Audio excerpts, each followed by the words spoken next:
एक महामारी फैली, पूरी दुनिया तबाह हो गई। जो लोग बचे उन्होंने खुद को लकड़ी की ऊंची दीवारों के पीछे कैद कर लिया। उन्हें लगा कि अब वे सुरक्षित हैं, लेकिन वे गलत थे, क्योंकि एक दिन ज़ॉम्बीज़ ने उनके इस आखिरी शहर तक पहुंचने का रास्ता ढूंढ ही लिया। ज़ॉम्बीज़ का खूनी सैलाब शहर के अंदर घुस आया। चारों तरफ चीख पुकार मच गई और शुरू हुई एक ऐसी खूनी जंग जिसने इंसानियत के आखिरी गढ़ को भी तबाही की कगार पर ला खड़ा किया। आखिर क्या हुआ इस आखिरी शहर का? चलिए जानते हैं आज की इस रोंगटे खड़े कर देने वाली कहानी में।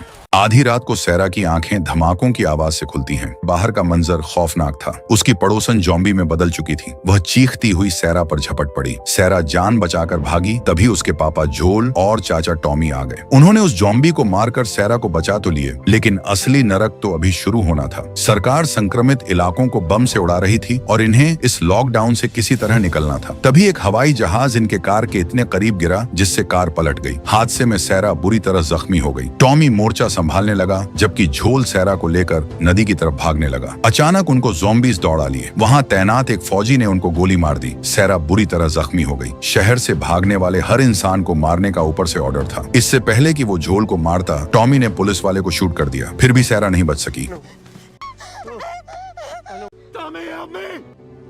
झोल घंटों रोता रहा। 20 साल बाद दुनिया का नक्शा पूरी तरह बदल चुका था। तमाम लोकतांत्रिक सरकारें इतिहास बन गईं और कमान आ गई फेडरा के हाथों में, एक ऐसी क्रूर मिलिट्री अथॉरिटी जिसका सिर्फ एक ही उसूल था, जो भी उनके बनाए नियम को तोड़े उसको सीधे फांसी के फंदे पर लटका दो। लेकिन इस तानाशाही के खिलाफ लोहा ले रहा था फायरफ्लाई नाम का एक विद्रोही संगठन, जो पिछले 2 दशकों से आजादी की जंग लड़ रहा था। बॉस्टन शहर के क्वारंटाइन जोन में फायरफ्लाई की लोकल कमांडर मर्लिन ने फेडरा के ही मिलिट्री स्कूल से एक 14 साल की लड़की को किडनैप किया था। उस पर 24 घंटे सख्त पहरा था। इस लड़की का नाम था एली। मर्लिन अच्छी तरह जानती थी कि पिंजरे में बंद ये मामूली सी दिखने वाली लड़की असल में पूरी इंसानी सभ्यता की तकदीर बदलने की चाबी है। इसी बॉस्टन शहर के एक अंधेरे कोने में झोल अपनी जिंदगी काट रहा था। उसका भाई टॉमी, जिससे वो अक्सर रेडियो पर संपर्क में रहता था, पिछले 3 हफ्तों से उसकी कोई खबर नहीं थी। इन मुश्किल सालों में झोल की जिंदगी में टेस नाम की एक मजबूत औरत आई थी, जो टॉमी को ढूंढने में उसका साथ दे रही थी। शहर से बाहर जाने के लिए उनके पास ट्रक था, लेकिन उसे चलाने के लिए बैटरी की जरूरत थी। टेस और जोल गाड़ी की बैटरी का सौदा करने रॉबर्ट नाम के एक डीलर के ठिकाने पर गए। उधर बॉस्टन के तमाम फायरफ्लाई एक सीक्रेट बिल्डिंग में जमा होने वाले थे, क्योंकि जिस 14 साल की लड़की को उन्होंने बंधक बना रखा था, उसे सही सलामत उसकी मंजिल तक पहुंचाने का वक्त आ चुका था। कुछ घंटों बाद जब जोल और टेस उस ठिकाने पर पहुंचे तो वहां का नजारा खौफनाक था। पूरा गलियारा लाशों से पटा पड़ा था। रॉबर्ट मर चुका था और पास ही वो बैटरी पड़ी थी, जो पूरी तरह बेकार थी। शायद इसी खराब बैटरी के धोखेबाजी वाले सौदे ने यहाँ खूनी खेल रच दिया था। झोलगन तान कर आगे बढ़ा तो उसे एक घायल औरत मिली, जो अपने साथी को संभाल रही थी। इससे पहले कि झोल कुछ समझ पाता, एली अचानक चाकू लेकर उस पर झपट पड़ी, मगर झोल ने पल भर में उसे काबू कर लिया। वो घायल औरत फायरफ्लाई की हेड मर्लिन थी। झोल और मर्लिन एक दूसरे को पहले से जानते थे, क्योंकि कुछ साल पहले तक टॉमी भी बॉस्टन में फायरफ्लाई के लिए ही काम करता था। झोल ने गुस्से में कहा कि टॉमी मुसीबत में है, उसे बचाने के लिए ट्रक तैयार है, पर यह बैटरी बेकार निकली। मर्लिन खुद इतनी बुरी तरह जख्मी थी कि वो एली को शहर से बाहर ले जाने की हालत में नहीं थी और फेडरा की मिलिट्री उनसे महज 5 मिनट की दूरी पर थी। खतरे को देखते हुए मर्लिन ने झोल को एक डील ऑफर की। अगर वो एली को सुरक्षित उसकी मंजिल तक पहुंचा देगा तो फायरफ्लाई उसे वो सब कुछ देगी जो वो मांगेगा। झोल और टेस ने आपस में मशवरा किया और आखिरकार एली को साथ लेकर उस गुप्त ठिकाने की तरफ निकल पड़े। लेकिन कर्फ्यू के इस दौर में बॉस्टन से बाहर कदम रखना मौत को दावत देने जैसा था। फेडरा का सख्त पहरा था। जैसे गुप्त रास्ते से होते हुए उन्हें शहर की सीमा पार कराने ही वाली थी कि तभी मिलिट्री के एक जवान ने उन्हें रंगे हाथों पकड़ लिया। उसने तीनों पर गन तान दी और एक एक करके उनका इन्फेक्शन टेस्ट करने लगा। जैसे ही एली की बारी आई, उसने अचानक उस पर हमला कर दिया। बौखलाए फौजी ने तुरंत अपनी राइफल एली पर तान दी। पलक झपकते ही झोल उस जवान पर टूट पड़ा और उसे वहीं ढेर कर दिया। इसी अफरा तफरी के बीच टेस ने चालाकी से एली का टेस्ट किया तो स्कैनर चिल्ला उठा। एली इन्फेक्टेड थी। इससे पहले कि टेस उसे खत्म करती, एली ने चीखते हुए अपने हाथ का जख्म दिखाया। वो घाव 3 हफ्ते पुराना था। इन्फेक्टेड होने के बाद मर्लिन ने उसे 3 हफ्ते तक हथकड़ी में रखा था, लेकिन एली 3 हफ्ते बाद भी बिल्कुल नॉर्मल थी। वो इम्यून थी। उसके खून में इस महामारी का तोड़ था। इसीलिए मर्लिन उसके खून से वैक्सीन बनाने के लिए उसे फायरफ्लाई के ठिकाने पर भेज रही थी। खैर, मौत के मुंह से निकलकर वे शहर की सीमा से बाहर तो आ गए, लेकिन मीलों का लंबा सफर सुकून से काटने के बाद अचानक उनके सामने एक बड़ी आफत खड़ी हो गई। मुख्य हाईवे पर सैकड़ों इन्फेक्टेड का जमावड़ा था। जिसकी वजह से उन्हें रास्ता बदलना पड़ा। लेकिन जैसे ही वे दूसरे रास्ते पर मुड़े, कुछ ज़ॉम्बीज़ ने उन पर जानलेवा हमला कर दिया। इस खूनी झड़प के बीच एक इन्फेक्टेड ने एली को दोबारा काट लिया। किसी तरह वे उस नरक से जान बचाकर निकले और बेहद मुश्किलों का सामना करते हुए आखिरकार अपनी मंजिल यानी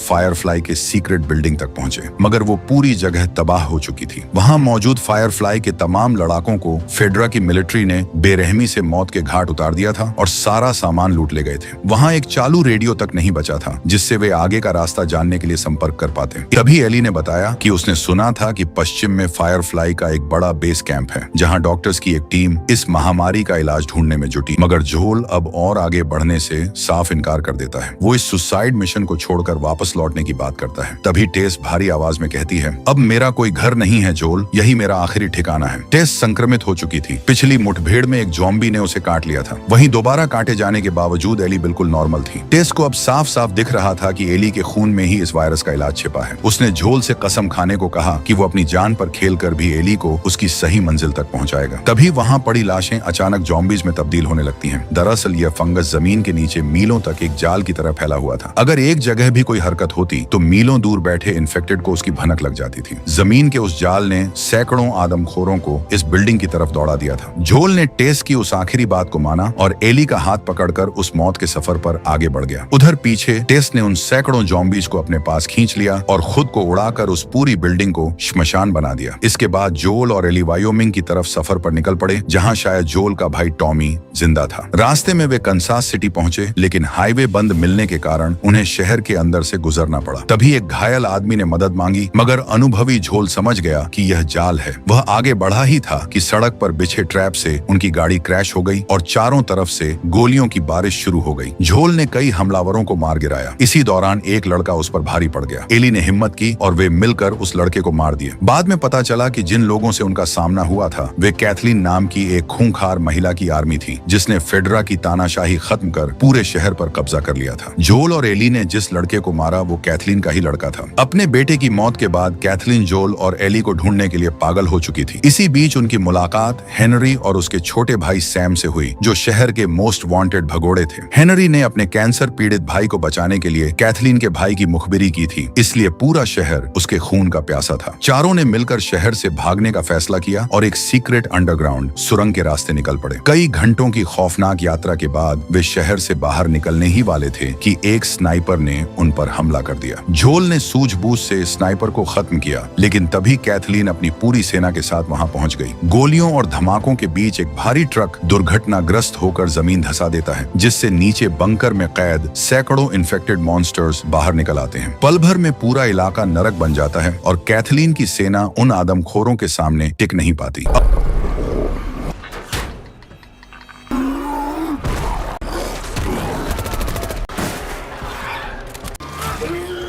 अफरा तफरी में एली बहादुरी दिखाकर हेनरी और सैम की जान बचाती है, जबकि खुद कैथलीन भी इन्फेक्टेड का शिकार बन जाती है। किसी तरह चारों वहां से बच निकलते हैं और एक सुनसान घर में शरण लेते हैं। लेकिन रात में सैम एली को बताता है कि वह संक्रमित हो चुका है। एली अपनी इम्यूनिटी से उसे बचाने की कोशिश करती है, मगर अगली सुबह सैम पूरी तरह मॉन्स्टर बन जाता है और एली पर हमला कर देता है। मजबूर होकर हेनरी अपने ही भाई को गोली मार देता है और फिर खुद को भी खत्म कर लेता है। जोल और एली भारी मन के साथ उन्हें दफनाकर फिर अपने खतरनाक सफर पर निकल पड़ते हैं। करीब 3 महीने बाद जोल और एली आखिरकार बर्फ से ढके वायोमिंग इलाके में पहुंच गए। लेकिन जैसे ही वे सीमा के करीब पहुंचे, हथियारों से लैस घुड़सवारों के एक खतरनाक गिरोह ने उन्हें चारों तरफ से घेर लिया। गिरोह की लीडर ने उनसे पूछताछ की और जब जोल ने अपने भाई टॉमी का नाम लिया तो माहौल अचानक बदल गया। वे दोनों को अपने साथ एक बेहद सुरक्षित और आलीशान कम्युनिटी शहर में ले गए, जहां सालों बाद जोल की मुलाकात अपने भाई टॉमी से हुई।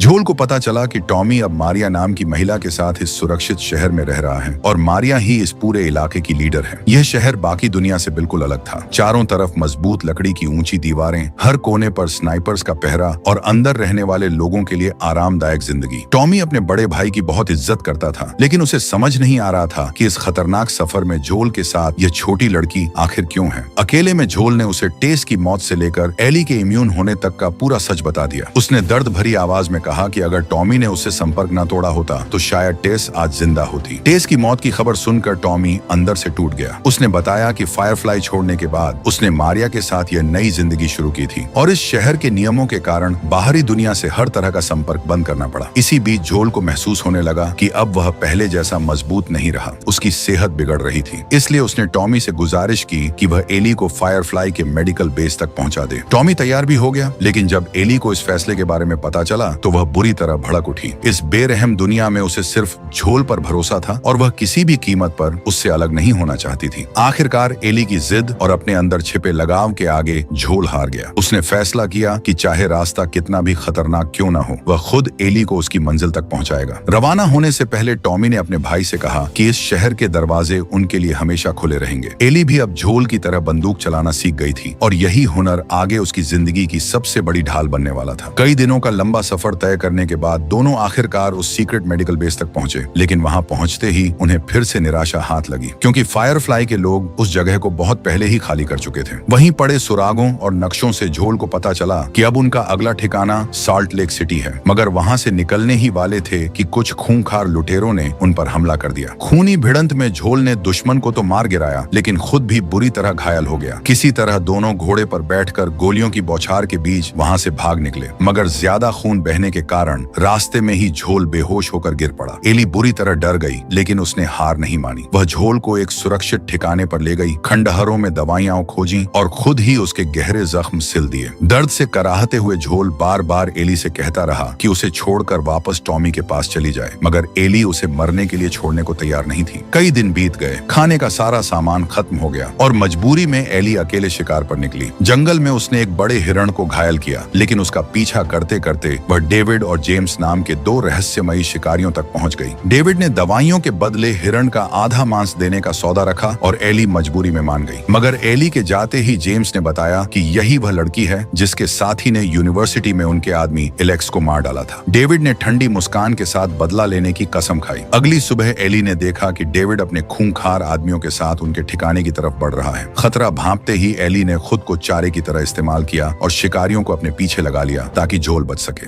लेकिन एक गोली सीधे उसके घोड़े को जा लगी और वह पकड़ी गई। डेविड उसे अपने कबीले में ले गया और लोहे के पिंजरे में कैद कर दिया। वहीं एली को पता चला कि भुखमरी से पागल हो चुका डेविड अपने लोगों को इंसानों का मांस खिलाकर जिंदा रख रहा था। दूसरी तरफ घायल होने के बावजूद झोल ने उन हमलावरों को पकड़ लिया था। उसने बेरहमी से एली का ठिकाना उगलवा लिया। उधर डेविड और जेम्स एली को काटने ही वाले थे कि एली ने आखिरी चाल चली। उसने डेविड के हाथ पर दांत गड़ा दिए और चीख कर कहा कि वह इन्फेक्टेड है और अब डेविड भी मरने वाला है। यह सुनकर डेविड घबरा गया और उसी मौके का फायदा उठाकर एली वहां से भाग निकली, लेकिन काफी जद्दोजहद के बाद डेविड ने उसे फिर दबोच लिया, मगर एली ने अपनी पूरी ताकत झोंक दी और उस दरिंदे को हमेशा के लिए खत्म कर दिया। तभी जोल वहां पहुंच गया और इस तरह दोनों एक बार फिर मौत के सबसे खौफनाक जाल से जिंदा बाहर निकल आए। यहाँ से कहानी 14 साल पीछे फ्लैशबैक में जाती है। एक गर्भवती महिला जंगल में एक इन्फेक्टेड का शिकार हो जाती है, लेकिन वायरस पूरी तरह फैलने से पहले ही वह एक बच्ची को जन्म देती है जिसका नाम उसने एली रखा। मरने से पहले वह अपनी दोस्त मर्लिन से झूठ बोली कि बच्ची का जन्म काटे जाने से पहले हुआ था ताकि एली को मार न दिया जाए। मर्लिन अपनी दोस्त को मुक्ति देकर मासूम एली को बॉस्टन ले आई, जहां उसकी परवरिश फेडरा के मिलिट्री स्कूल में हुआ। दरअसल गर्भ में ही वायरस के संपर्क में आने की वजह से एली बचपन से ही इम्यून बन चुकी थी। इसके बाद कहानी फिर से वर्तमान में लौट आती है। जोल और एली आखिरकार साल्ट लेक सिटी के उस आखिरी अस्पताल तक पहुंच चुके थे, लेकिन मंजिल के इतना करीब आने के बावजूद एली उदासी थी। उसे लग रहा था कि वो और जोल हमेशा के लिए अलग हो जाएंगे। तभी अचानक कुछ नकाबपोश लोगों ने उन पर हमला कर दिया और दोनों को बेहोश करके बंदी बना लिया। जब जोल की आंख खुली तो उसने खुद को फायरफ्लाई के कब्जे में पाया। सामने मर्लिन खड़ी थी। उसने बताया कि एली को ऑपरेशन थिएटर में ले जाया जा चुका है। एली के दिमाग में बचपन से वही वायरस मौजूद था जिसने उसे इम्यून बना रखा था और डॉक्टर वैक्सीन बनाने के लिए उसके दिमाग का वही हिस्सा निकालना चाहते थे। लेकिन इस ऑपरेशन के बाद एली कभी जिंदा नहीं बचती। यह सुनते ही जोल के पैरों तले जमीन खिसक गई। उसने मर्लिन से साफ कह दिया कि यह सर्जरी नहीं होगी, लेकिन उन्होंने जोल की एक न सुनी और 2 गार्ड्स को आदेश दिया कि उसे अस्पताल से बाहर छोड़ाएं। मगर सीढ़ियों से नीचे उतरते वक्त जोल के दिमाग में सिर्फ एली का चेहरा घूम रहा था। अगले ही पल उसने बिजली की तेजी से दोनों गार्ड्स पर हमला किया, उनके हथियार छीने और उन्हें मौत के घाट उतार दिया। जो भी फायरफ्लाई सैनिक उसके रास्ते में आया, झोल ने उसे बिना रहम के खत्म कर दिया। लाशों का ढेर लगाता हुआ वह सीधे ऑपरेशन थिएटर तक पहुंच गया। अंदर डॉक्टर एली की सर्जरी शुरू करने वाले थे। एक डॉक्टर ने सर्जिकल चाकू लेकर उसे रोक रोकने की कोशिश की, लेकिन जोल ने उसके सिर में गोली मार दी। इसके बाद वह बेहोश एली को उठाकर अस्पताल से भाग निकला, मगर पार्किंग में मर्लिन बंदूक ताने उसका इंतजार कर रही थी। उसने आखिरी बार जोल को समझाने की कोशिश की कि एली की मौत से पूरी दुनिया बच सकती है, लेकिन जोल ने मर्लिन को भी गोली मार दी। कुछ घंटों बाद जब कार में एली को होश आया तो उसने घबरा कर पूछा कि अस्पताल में क्या हुआ और क्या वैक्सीन बन गई। तब जोल ने उससे झूठ बोल दिया कि वहाँ पहले से ही कई और इम्यून लोग मौजूद थे, लेकिन डॉक्टर कोई इलाज नहीं ढूंढ पाए। एली चुपचाप उसकी बात सुनती रही। साल्ट लेक सिटी के उस खूनी अस्पताल में हुए नरसंहार के 3 दिन बाद एक नई आर्मी स्क्वाड वहां पहुंची और फायरफ्लाई सैनिकों की लाशें देखकर सन्न रह गई। उस टीम की लीडर थी एबी, जिसके पिता उन्हीं डॉक्टरों में शामिल थे जिन्हें झोल ने एली को बचाने के लिए मार डाला था। एबी ने वहीं कसम खाई कि वह झोल को ढूंढकर उसे दुनिया की सबसे दर्दनाक मौत देगी। मगर इस तबाह दुनिया में झोल को ढूंढना आसान नहीं था। देखते ही देखते 5 साल बीत गए। इस दौरान झोल अपने भाई टॉमी के सुरक्षित शहर में लौट चुका था, जो अब एक मजबूत किले में बदल गया था। शहर की सुरक्षा के लिए हर दिन जवानों की पेट्रोलिंग टीमें बाहर भेजी जाती थी और अब 19 साल की हो चुकी एली भी अपनी दोस्त डीना के साथ उन्हीं टीमों का हिस्सा थी। एक दिन पेट्रोलिंग के दौरान एली का सामना एक बेहद चालाक इन्फेक्टेड से हुआ, जिसने उसे काट लिया, लेकिन एली ने अपना घाव सबसे छिपा लिया। उसी रात नए साल की पार्टी में डीना और एली करीब आए, मगर एक आदमी ने उनकी नजदीकी पर भद्दी टिप्पणी कर दी। झोल ने बीच में आकर उसकी बोलती बंद कर दी, लेकिन एली को उसका जरूरत से ज्यादा प्रोटेक्टिव रवैया पसंद नहीं आया और दोनों के बीच दूरियां बढ़ने लगी। वहीं 5 सालों की कड़ी मशक्कत के बाद आखिरकार एबी ने झोल का सटीक सुराग ढूंढ निकाला था। इस अभेद्य किले जैसे शहर के 4 बड़े एंट्री गेट थे, जिन पर 24 घंटे हथियारबंद स्नाइपर्स की नजर रहती थी। उनकी अपनी एक पूरी आर्मी थी, जिसके रहते इस कम्युनिटी के भीतर जबरन दाखिल होना साक्षात मौत को गले लगाने जैसा था। हालात भांपकर एबी ने अपनी टीम के आगे एक नया प्लान रखा। हम शहर के बाहर पेट्रोलिंग पर निकलने वाली किसी छोटी टीम को बंधक बनाएंगे और उनसे झोल मिलर का पता उगलवाएंगे। आज आसमान में घने काले बादल छाए थे, जो एक भयानक बर्फीले तूफान के आने का साफ संकेत दे रहे थे। काफी देर तक ऊंचाई से शहर पर नजर रखने के बाद जब एबी से वो बर्दाश्त से बाहर होती ठंड नहीं झेली गई, तो उसने वापस अपने कैंप की तरफ मुड़ने का फैसला किया। लेकिन तभी उसकी नजर घोड़े पर सवार 2 धुंधली आकृतियों पर पड़ी, जो शायद शहर के ही गार्ड्स थे। एबी उनका पीछा करने के चक्कर में आगे बढ़ी, पर पैर फिसलने की वजह से वो सीधे बर्फ के पहाड़ से नीचे फिसलती चली गई। वह नीचे गिरकर एक ऐसी जगह रुकी जो किसी श्मशान से कम नहीं थी। वहाँ चारों तरफ लाशों का अंबार लगा था। अचानक वे जाग उठे। एबी अपनी जान बचाने के लिए जितनी तेजी से हो सकता था भागी और रास्ते में बने एक सुनसान प्रॉपर्टी के भीतर घुस गई। ज़ॉम्बीज ने उसे चारों तरफ से घेर लिया। तभी एन वक्त पर एक गोली चली और झोल ने बिजली की फुर्ती से उसे मौत के मुंह से बाहर खींच लिया। दरअसल मौसम खराब होता देख झोल और डीना ने भी इसी मकान को अपना सेफ हाउस बनाया था। तभी नीचे से डीना की चीखने की आवाज गूंजी, झोल नीचे और भी इन्फेक्टेड आ रहे हैं, जल्दी करो। डीना के मुंह से वो नाम सुनते ही एबी के बदन में बिजली दौड़ गई। उसे यकीन नहीं हो रहा था कि जिस शख्स को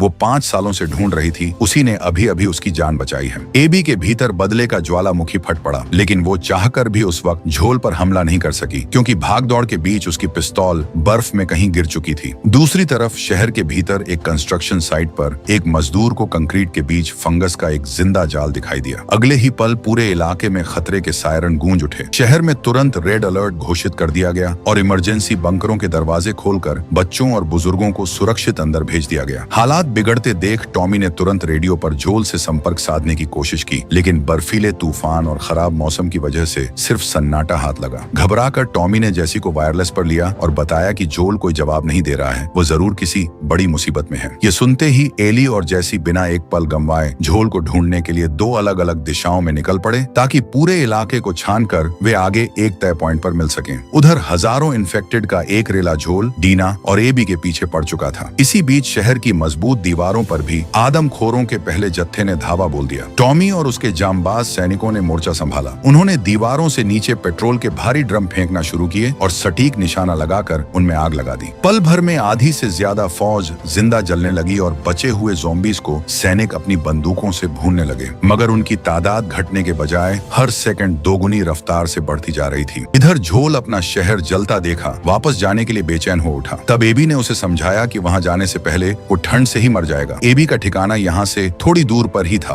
वहाँ से कंबल वगैरह लेकर वो आराम शहर लौट सकता है। झोल और डीना कंबल लेने के लिए एबी के उसी सीक्रेट ठिकाने की तरफ मुड़ गए। उधर ज़ॉम्बीज के उस उबलते हुए सैलाब के बीच से अचानक एक ब्लोटर प्रकट हुआ। देखते ही देखते उस ब्लोटर ने एक ही झटके में शहर की मजबूत लकड़ी की दीवार को तिनके की तरह तोड़ डाला और हजारों इन्फेक्टेड बुलेट शहर की गलियों में घुस गए, लेकिन टॉमी की कम्युनिटी इस कयामत के लिए पहले से तैयार थी। हर एक घर की छत और खिड़की पर हथियारों से लैस सैनिक तैनात थे, जिन्होंने अंदर घुसते ही आदमखोरों पर बारूद की बारिश कर दी। इसी बीच टॉमी का सामना सीधे उसी विशाल ब्लोटर से हो गया। उस मॉन्स्टर की खाल इतनी मोटी थी कि गोलियां उस पर बेअसर थीं। काफी देर तक चले इस रोंगटे खड़े कर देने वाले खूनी संघर्ष के बाद आखिरकार टॉमी ने अपनी सूझबूझ से उस ब्लोटर को आग के हवाले कर दिया। हालात को पूरी तरह अपने काबू में करने के लिए मारिया ने अपने उन खूंखार शिकारी कुत्तों की जंजीरें खोल दी, जो इस जंग में ट्रूप का इक्का साबित हुए, और उन्होंने बचे कुचे इन्फेक्टेड को चीर कर रख दिया। उधर एबी, जोल और डीना को अपने झांसे में लेकर आखिरकार अपने उस सीक्रेट ठिकाने पर पहुंचा देती है। दूर से अपने शहर को आग की लपटों में घिरा देख झोल का दिमाग काम नहीं कर रहा था। वह बुरी तरह बेचैन था। उसने अंदर कदम रखते ही कड़क आवाज में कहा, जो कुछ भी गर्म कंबल और गोला बारूद है उसे तुरंत समेटो। हमारे पास वक्त नहीं है, हम ठीक 3 मिनट में यहाँ से निकल रहे हैं। दोस्तों, इस बूढ़े शख्स का नाम जोल है। इससे पहले कि झोल या डीना कुछ समझ पाते, एबी के एक साथी ने बिजली की फुर्ती से डीना पर बंदूक तान दी और पलक झपकते ही उसे सुई लगाकर बेहोश कर दिया। वे किसी बेगुनाह का खून नहीं बहाना चाहते थे। उनका मकसद सिर्फ और सिर्फ झोल से अपना पुराना हिसाब चुकता करना था। एबी ने शॉटगन से सीधे झोल के घुटने पर फायर कर दिया। लहूलुहान झोल ने उनकी आंखों में देखते हुए पूछा, तुम सब फायरफ्लाई हो? एबी ने कहा, फायरफ्लाई तो उसी दिन इतिहास बन गए थे जिस दिन तुमने अस्पताल में घुसकर हमारे 18 जवानों और उस बेबस डॉक्टर को बेरहमी से मार डाला था। वो डॉक्टर कोई और नहीं, मेरे पिता थे जोल। अपने पिता की मौत का खौफनाक सच उगलते ही एबी के सिर पर पागलपन सवार हो गया। उसने पास पड़ी एक भारी गोल्फ स्टिक उठाई और झोल पर अंधाधुंध वार करने शुरू कर दिए। वार इतने बेरहम थे कि पीटते पीटते वो मजबूत गोल्फ स्टिक भी बीच से टूट गई। मगर एबी का गुस्सा शांत होने का नाम नहीं ले रहा था। उसने स्टिक फेंकी और झोल के चेहरे पर अपने भारी पंचों की बरसात कर दी। झोल को इस कदर जानवरों की तरह पिटता देख खुद एबी के साथियों की रूह कांप उठी। उधर झोल को ढूंढती हुई एली जब इस ठिकाने के मुख्य गेट पर पहुंची तो वहां झोल और डीना के घोड़ों को देख उसके कान खड़े हो गए। उसे अनहोनी का एहसास हो चुका था। एली बिना एक पल गंवाए बंदूक तानकर ऊपर वाले कमरे में घुसी, जहां झोल खून से लथपथ पड़ा था। एली ने चीखते हुए सीधे एबी पर निशाना साधा और ट्रिगर दबा दिया, लेकिन बगल में खड़े एबी के साथी ने एली को दबोचकर जमीन पर पटक दिया। जमीन पर लाचार पड़ी एली तड़पते हुए रोने लगी। एली की वो दिल चीर देने वाली चीखें सुनकर झोल ने अपनी आखिरी ताकत बटोरी, उठने की नाकाम कोशिश करने लगा, लेकिन एबी के दिल में रहम का कोई कतरा बाकी नहीं था। उसने टूटी हुई गोल्फ स्टिक का नुकीला हिस्सा उठाया और पूरी ताकत से झोल की गर्दन में घोंप दिया। झोल की सांसें हमेशा के लिए थम गईं। एली के भीतर का दर्द पल भर में खूंखार नफरत में बदल गया। उसने दांत भींचते हुए उन शिकारियों की तरफ देखा और चीखकर कसम खाई, मैं तुम सबको चुन चुन कर मारूंगी। सुन लो, तुम में से एक भी इंसान जिंदा नहीं बचेगा। इस खौफनाक कत्लेआम को अंजाम देने के बाद एबी और उसकी टीम वहां से रफू चक्कर हो गई। कुछ ही देर बाद झोल को ढूंढता हुआ जैसी भी उसी फ्लोर पर पहुंचा। वह तुरंत बदहवास एली और बेहोश डीना को संभाला और फिर वे भारी मन से झोल की बेजान बॉडी को उठाकर वापस अपने शहर लौट आए, जहां अब बदले की एक विनाशकारी जंग की शुरुआत होने वाली थी। पता चला कि इन्फेक्टेड लोगों के उस खौफनाक हमले ने पूरे शहर को श्मशान बना दिया था। अस्पताल के गलियारे घायलों की चीखों से गूंज रहे थे। झोल की मौत के सदमे से एली का दिमाग इस कदर दहल चुका था कि उसे बार बार पैनिक अटैक पड़ रहे थे। दूसरी तरफ टॉमी ने जैसे ही कफन हटाकर झोल का लहूलुहान चेहरा देखा, उसकी आंखों में खून उतर आया। इस तबाही के 3 महीने बाद भी शहर पूरी तरह संभल नहीं पाया था। आज आखिरकार एली को अस्पताल से छुट्टी मिली। वह सीधे झोल के सूने कमरे में गई और उसकी जैकेट को सीने से लगाकर रोती रही। डीना ने बताया कि वो झोल को मारने वाले उस पूरे गिरोह का ठिकाना और उनके नाम अच्छे से जानती है। बेहोश होने से ठीक पहले उसकी नजर उन हमलावरों के बैग पर पड़ी थी, जिस पर एक पीले रंग का ट्रायंगल, भेड़िए का सिर और WLF लिखा हुआ था। कुछ समय पहले डीना ने यह नाम यूजीन से सुना था। ये शिकारी सिएटल शहर से ताल्लुक रखते थे। अब एली के सामने उसकी मंजिल साफ थी, लेकिन टॉमी ने एली को शहर की सरहद पार करने से साफ मना कर दिया। उसी रात वो और डीना चुपके से अपने घोड़े शिमर को लेकर अंधेरे में शहर से भाग निकली। एंट्री गेट पर पहरा दे रहे सेठ ने भी उनका साथ दिया। उसने चुपचाप उनके लिए 2 हफ्तों का राशन, शराब और जरूरी दवाइयां बैग में रख दी। निकलने से पहले एली आखिरी बार झोल की कब्र पर गई, उसे अलविदा कहा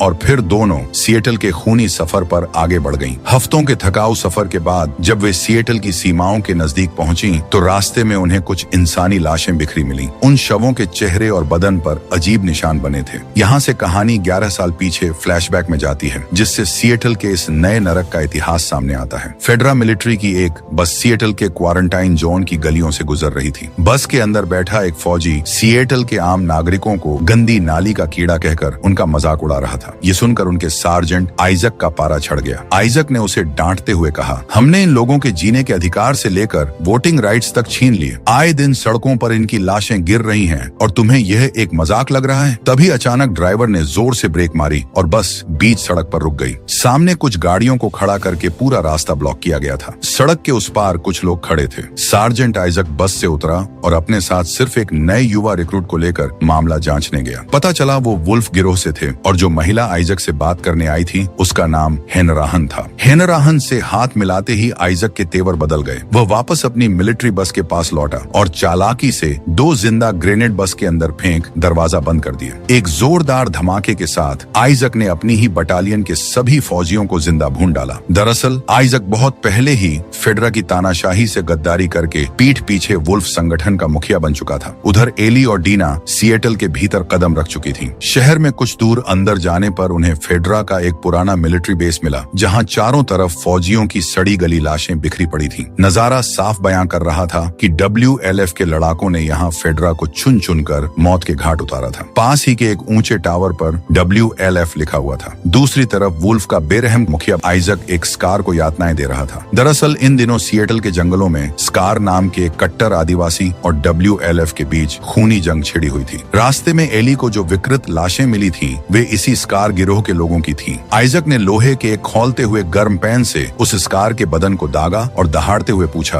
तुम्हारा गिरोह अगला हमला कहाँ करने वाला है? मगर उस स्कार ने उफ तक नहीं की, चुपचाप अपना दूसरा हाथ भी आगे बढ़ा दिया। आइजक समझ गया कि यह कल्ट लड़ाका मुंह नहीं खोलेगा। उसने बिना वक्त गंवाए उसके सिर में गोली मार दी। इधर दिन भर छिपे रहने के बाद जैसे ही रात का अंधेरा गहराया, एली और डीना उस WLF टावर वाली बिल्डिंग की रेकी करने निकली। वहाँ उन्हें पहली मंजिल की एक खिड़की टूटी हुई दिखाई दी। एली ने बारीकी से दीवार को देखा और कहा, कोई पाइप के सहारे खिड़की तोड़कर अंदर गया है, हमें भी यही रास्ता पकड़ना होगा। दोनों खिड़की से बिल्डिंग के भीतर दाखिल हो गईं। कमरे का दरवाजा खोलते ही सामने एक लाश पड़ी थी। यह वुल्फ का एक सिपाही था जिसे तीरों से सूंता गया था। अंदर का मंजर रोंगटे खड़े कर देने वाला था। किसी ने WLF की पूरी टुकड़ी को बेरहमी से मारकर छत से टांग रखा था। एली ने बारीकी से एक एक लाश का चेहरा देखा, लेकिन उनमें से कोई भी झोल का कातिल यानी AB के ग्रुप का नहीं था। वहीं दीवार पर पीड़ितों के खून से लिखा था फील हर लव और नीचे एक अजीब सा निशान बना था। ये वही निशान था जो डिना और एली ने जंगल में मिले लाशों के शरीर पर देखा था। वे समझ गई कि इसी निशान के लोगों ने WLF के इस पूरी पलटन को तड़पा कर मारा है। तभी अचानक कुछ आवाज गूंजी। दरअसल मरने से ठीक पहले वुल्फ के सिपाहियों ने बैकअप टीम को कॉल कर दिया था। खतरे की आहट पाते ही एली और डीना तुरंत काउंटर के पीछे छिप गईं। अगले ही पल WLF की एक भारी भरकम रीइंफोर्समेंट टीम हथियारों के साथ कमरे में दाखिल हुई। अपने साथियों की यह विभत्स हालत देखकर उनके होश उड़ गए। उनका सीनियर ऑफिसर गुस्से में चिल्लाया, यह यकीनन उन जंगली स्कार्स का ही काम है। पूरे स्टेशन का चप्पा चप्पा छान मारो और जो भी जिंदा मिले उसे तुरंत खत्म कर दो। सिपाहियों ने टॉर्च चमकाकर तलाशी शुरू कर दी। अपनी जान बचाने के लिए एली और डीना दबे पांव ऊपर वाले फ्लोर की तरफ भागी, मगर एक वुल्फ शिकारी को ऊपर आहट का शक हो गया और वह अपनी राइफल ताने सीढ़ियों से ऊपर चढ़ने लगा। एली कोने में दुबककर सही वक्त का इंतजार करने लगी। जैसे ही वह फौजी कमरे के भीतर आया, एली तेंदुए की तरह उस पर झपटी और उसे जमीन पर पटक दिया। पीछे से डीना ने उसके सिर को उड़ा दिया। बिना एक सेकंड गंवाए दोनों ने सामने की खिड़की का शीशा तोड़ा और सीढ़ियों के रास्ते नीचे उतरकर उस मौत के ठिकाने से रफू चक्कर हो गईं। वुल्फ हाथ धोकर उनके पीछे पड़ गए थे। सीधे रास्ते निकलना नामुमकिन था, इसलिए एली और डीना ने फुर्ती दिखाई और मलबे के एक संकरे छेद से रेंगती हुई एक जर्जर बिल्डिंग के भीतर घुस गईं। रास्ता इतना तंग था कि वुल्फ के सैनिक अंदर नहीं आ सके। उनमें से एक ने तुरंत वॉकी टॉकी निकाला और अपनी टीम को अलर्ट किया। टारगेट ट्रांजिट टनल की तरफ भागा है। साउथ गेट को चारों तरफ से ब्लॉक कर दो। ये असल में एक पुराना सबवे स्टेशन था, जहां पटरी पर ट्रेन की बोगियां कबाड़ बनी खड़ी थी। दोनों किसी तरह साउथ गेट की तरफ बढ़ी, लेकिन वहां वुल्फ की भारी पलटन पहले से ही पोजीशन लिए खड़ी थी। वे पूरी तरह जाल में फंस चुकी थी। मगर तभी टनल के अंधेरे सन्नाटे को चीरती हुई ज़ॉम्बीज़ की रोंगटे खड़े कर देने वाली चीखें गूंज उठी। एली और डीना तुरंत पास ही पलटी हुई एक ट्रेन की बोगी के भीतर घुस गईं, जो कंकालों से अटी पड़ी थी। लेकिन ज़ॉम्बी ने उनका पीछा नहीं छोड़ा। वे बोगी की खिड़कियों के शीशे तोड़कर अंदर घुसने लगे। एली और डीना ने अपनी जान की बाजी लगा दी। गोलियां चलाईं, चाकू घोंपे और किसी तरह रास्ता बनाते हुए बोगी के इमरजेंसी एग्जिट से बाहर निकल गईं, मगर बाहर भी मौत उनके पीछे लगी रही। दोनों बदहवास दौड़ती हुई सबवे स्टेशन के आखिरी निकास द्वार तक पहुंची, लेकिन वो लोहे का दरवाजा पूरी तरह जाम हो चुका था। एली ने अपनी पूरी ताकत झोंकी,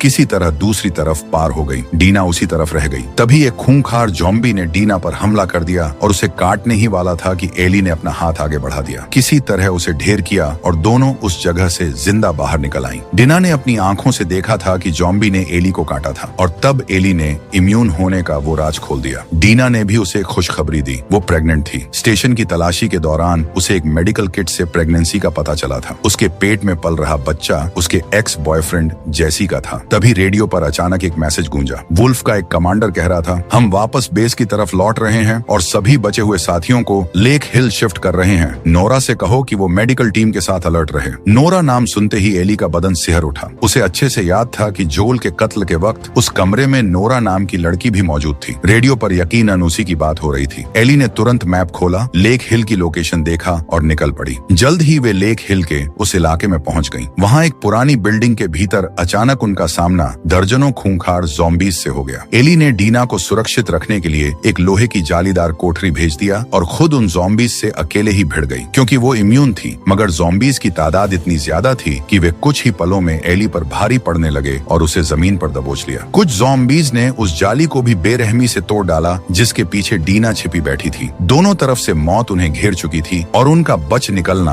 अब बिल्कुल नामुमकिन लग रहा था। लेकिन तभी किस्मत ने करवट बदली और ऐन वक्त पर वहां जैसी मसीहा बनकर प्रकट हुआ। उसने अपनी राइफल से उन ज़ॉम्बीज का काम तमाम कर दिया। बाकी भाग निकले। इसी दौरान गोलियों की तड़तड़ाहट सुनकर WLF के शिकारी भी वहां पहुंच गए। वुल्फ के सैनिकों ने बिना कोई चेतावनी दिए सीधे उन तीनों पर बारूद की बौछार कर दी। वे तीनों जान बचाने के लिए भागते हुए पास ही के एक सुनसान पार्क के भीतर घुस गए। उन्हें पार्क के अंदर जाता देख वुल्फ के सिपाहियों ने अपने कदम पीछे खींच लिए, क्योंकि वह इलाका बेहद खतरनाक माना जाता था। जैसे बिना एक पल गंवाए पार्क से सुरक्षित बाहर निकलने का दूसरा रास्ता तलाशने में जुट गया। और सुनो, मैं यहाँ अकेला नहीं आया हूँ। टॉमी भी मेरे साथ ही सिएटल आया है और वो दूसरी दिशा में तुम दोनों को ढूंढ रहा है। हमारा प्लान है कि सुबह एक तय ठिकाने पर हम सब एक साथ मिलेंगे और फिर बिना देर किए सीधे वापस अपने शहर लौट चलेंगे। तभी सन्नाटे को चीरती हुई अजीब सी सीढ़ियों की आवाजें गूंजने लगीं। धीरे धीरे तीनों को एहसास हुआ कि वे अनजाने में स्कार्स के प्रतिबंधित इलाके में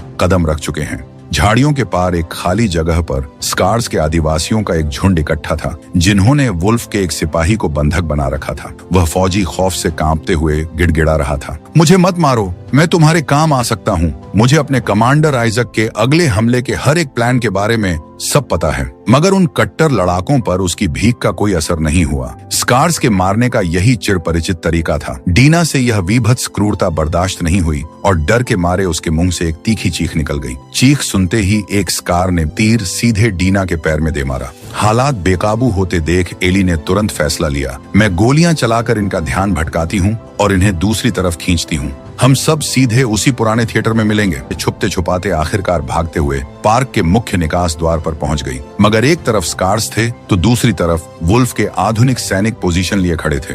एली घास में लेटकर उस ओर जाने लगी। तभी पहरे पर तैनात वुल्फ के एक शिकारी कुत्ते की नजर एली पर पड़ गई और वह जोर जोर से भौंकने लगा। एक सोल्जर तुरंत हथियारों के साथ उसी तरफ जांच करने गया। हालांकि उनके वहां पहुंचने से पहले ही एली दीवार के छोटे छेद के रास्ते रेंग कर अंदर घुस चुकी थी। सोल्जर को लगा कि शायद कोई छोटा मोटा जंगली जानवर अंदर घुसा है। हॉस्पिटल के अंदर नोरा एक घायल वुल्फ फौजी की मरहम पट्टी करने के बाद हाथ धो रही थी। वो पूरी तरह बेफिक्र थी। तभी अचानक एली ने पीछे से दबे पांव आकर सीधे उसकी कनपटी पर बंदूक तान दी। एली ने ठंडे लहजे में उसे धमकाते हुए कहा, मुझे एबी का पता बताओ, सीधा सीधा बोल दो, मैं तुम्हें मारना नहीं चाहती। मगर नोरा ने चालाकी दिखाई और वहां से भाग निकली। गलियारों में बदहवास दौड़ते हुए वह गले की पूरी ताकत से चिल्लाकर अपने साथियों को अलर्ट करने लगी, अंदर घुसपैठियां आ चुकी है, उसे अभी के अभी खत्म कर दो। भागते भागते जब नोरा को चारों तरफ से रास्ते बंद मिले तो उसने बिना सोचे समझे सामने दिख रही एक पुरानी लिफ्ट के खुले शाफ्ट में छलांग लगा दी। ये लिफ्ट सीधे अस्पताल के सबसे निचले हिस्से यानी बेसमेंट B2 की तरफ जाती थी। यह वही शापित बेसमेंट था जिसकी हवा में जानलेवा इन्फेक्शन फैला हुआ था। मगर नोरा इस खौफनाक हकीकत से पूरी तरह अनजान थी। अंदर का मंजर किसी नरक जैसा था। चारों तरफ फंगस की दीवारें बनी थीं जिनमें से कुछ अब भी पूरी तरह सक्रिय थे। तभी नोरा के बुरी तरह खांसने की आवाज गूंजी। एली आवाज का पीछा करते हुए जब उस कोने में पहुंची तो देखा कि नोरा जमीन पर बैठी हवा में फैले वायरस के कारण तड़प रही थी। नोरा ने एली को देखते ही नफरत से चिल्लाकर कहा, यहाँ की हवा में मौत तैर रही है। तेरे इस पागलपन के चक्कर में अब हम दोनों तड़प तड़प कर यहीं मरेंगे। लेकिन जब उसने देखा कि एली जहरीली हवा में बिल्कुल सामान्य खड़ी है तो उसके पैरों तले जमीन खिसक गई। उसे पल भर में समझ आ गया कि यह वही चमत्कारी इम्यून लड़की है जिसका जिक्र फायरफ्लाई के अस्पताल में हुआ था। एली ने एक बार फिर उससे एबी का ठिकाना पूछा, लेकिन नोरा ने अपने साथियों से गद्दारी करने से साफ मना कर दिया। एली ने पास ही पड़ा लोहे का एक भारी पाइप उठाया और पूरी ताकत से उसके घुटनों का कचूमर बना दिया। फिर उसे तड़प कर मरने के लिए वहीं छोड़ गई। दूसरी तरफ जैसी डीना को लेकर पुराने थिएटर में पहुंच चुका था, उसने बिना देर किए डीना के पैर से वो तीर खींचा, उसकी मरहम पट्टी की। कुछ घंटों बाद एली भी बदहवास हालत में थिएटर लौट आई। अगली सुबह जख्मी डीना को थिएटर के एक सुरक्षित कोने में आराम करने के लिए छोड़कर वे टॉमी की तलाश में निकल पड़े। इसी बीच मौसम का मिजाज तेजी से बिगड़ने लगा। दूसरी तरफ लेक हिल के मुख्य मिलिट्री बेस पर वुल्फ की पूरी आर्मी किसी बहुत बड़े विनाशकारी युद्ध की तैयारी में जुटी नजर आ रही थी। उनका सर्वोच्च कमांडर आइजक अपने सबसे भरोसेमंद सार्जेंट पार्क के साथ इस महा हमले की आखिरी रणनीति पर चर्चा कर रहा था। आइजक ने गंभीर आवाज में कहा, आज रात की जंग इतनी भयानक होने वाली है कि इसमें हम दोनों की जान भी जा सकती है। हमारी फौज खौफ में है। हमारे बाद इस पूरे संगठन को संभालने का दम सिर्फ एबी में ही है। इस पर सार्जेंट पार्क ने मायूसी से जवाब दिया, एबी और उसकी पूरी टुकड़ी कई दिनों से लापता है कमांडर। इस कयामत के वक्त उनके लौटने की उम्मीद करना बिल्कुल बेकार है। उनकी इस बातचीत से साफ था कि आज रात वुल्फ की पूरी सेना स्कार्स के आदिवासियों का नामो निशान मिटाने के लिए उनके द्वीप पर एक आखिरी धावा बोलने वाली थी। उधर एली और जैसी घंटों का लंबा सफर तय करके उस ठिकाने पर पहुंचे जहां टॉमी के होने की उम्मीद थी, लेकिन टॉमी वहां मौजूद नहीं था। वे दोनों वहीं रुककर टॉमी के लौटने का इंतजार करने लगे। तभी अचानक उनके पास मौजूद वुल्फ के रेडियो पर एक इमरजेंसी कॉल गूंजी। अलर्ट! साउथ लेक मरीना की तरफ एक बेहद खतरनाक स्नाइपर छिपा हुआ है। हमारे 2 जांबाज सिपाही मारे जा चुके हैं। हमें तुरंत बैकअप चाहिए। ये सुनते ही जैसी की आंखों में चमक आ गई। वह तुरंत बोला, ये खूंखार स्नाइपर कोई और नहीं बल्कि यकीनन हमारा टॉमी ही है। टॉमी की सही लोकेशन का अंदाजा लगाने के लिए दोनों तुरंत उस इलाके की सबसे ऊंची चोटी पर चढ़ गए। वहां से दूर देखने पर गोलियों की तड़तड़ाहट दाईं ओर से आ रही थी, जबकि उसके ठीक विपरीत दिशा में समंदर के किनारे एक बहुत बड़ा एक्वेरियम नजर आ रहा था। एली को शक हुआ कि एबी उसी एक्वेरियम के भीतर छिपी हो सकती है, लेकिन जैसी उस तरफ कदम बढ़ाने को बिल्कुल तैयार नहीं था। उसका साफ मानना था कि पहले अपने भाई टॉमी की जान बचाना सबसे पहला फर्ज है। एली ने उसे रोकने की कोशिश करते हुए कहा, तुम्हें इतना यकीन कैसे है कि वो स्नाइपर टॉमी ही है? हो सकता है टॉमी पहले से ही उस एक्वेरियम की तरफ गया हो। इसी बात को लेकर दोनों के बीच तीखी बहस छिड़ गई। आखिरकार जैसी एली को उसके हाल पर छोड़कर अकेले ही टॉमी को मौत के मुंह से बाहर निकालने के लिए मरीना की तरफ चला गया। एली को एक्वेरियम वाले उस सुनसान इलाके तक पहुंचते पहुंचते शाम हो गया। वह समंदर के किनारे पहुंची ही थी कि तभी उसे तट पर वहां वुल्फ के जहाजी बेड़ों का एक बहुत बड़ा काफिला कतार बांधकर स्कार्स के द्वीप पर जंग के लिए रवाना हो रहा था। एली तुरंत उनकी छोड़ी हुई एक मोटरबोट में सवार होकर एक्वेरियम की तरफ बढ़ गई। अभी वह बीच समंदर में ही थी कि उसके ठीक पीछे द्वीप की तरफ से एक जोरदार धमाका हुआ, जिसकी गूंज से समंदर का पानी कांप उठा। दूसरी तरफ एक्वेरियम की अंधेरी बिल्डिंग के भीतर हमें एबी के ही ग्रुप के 2 करीबी साथी ओवेन और मेल दिखाई देते हैं, जो आपस में एबी के अचानक लापता होने को लेकर गहरी चिंता में डूबे थे। तभी अचानक एली साए की तरह अंधेरे से निकली और सीधे उन दोनों पर बंदूक तान दी। मैं यहाँ तुम दोनों की जान लेने नहीं आई हूँ, बस मुझे सीधा सीधा बता दो कि एबी कहाँ छिपी है। तभी एबी के उस दोस्त ने चालाकी दिखाने नाकाम कोशिश की, मगर एली की गोली सीधे ओवेन की गर्दन को चीरती हुई उसके ठीक पीछे खड़ी मेल की गर्दन में भी जा धंसी। और खौफनाक बात यह थी कि वह प्रेग्नेंट थी।